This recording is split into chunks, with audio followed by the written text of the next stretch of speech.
মিয়ানমারের উপকূলীয় পুলাও শহরে জান্তা বাহিনীর সাথে তুমুল লড়াই চলছে বিদ্রোহীদের। দুই পক্ষের লড়াই চলছে সেখানে। 3 গ্রামে আটকা পড়েছে কয়েক হাজার সাধারণ মানুষ। রাখাইন আর মোগো অঞ্চলে বেসামরিকদের উপরে বোমা ফেলছে সামরিক বাহিনী। এতে প্রাণ গেছে অন্তত 20 জনের। বিমান হামলায় গুড়িয়ে দেওয়া হয়েছে বেশ কয়েকটি স্কুল, হাসপাতাল। রাস্তাঘাট বন্ধ করে রাখায় নিরাপদ স্থানে যেতে পারছেন না সেখানকার সাধারণ বাসিন্দারা।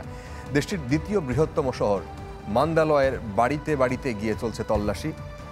এই তল্লাশি চালাচ্ছে তাতমাদরা।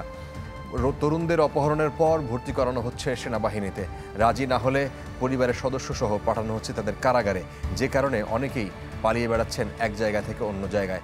জান্তা বাহিনীর এমন আচরণের নিন্দা জানিয়েছেন অধিকার কর্মীরা।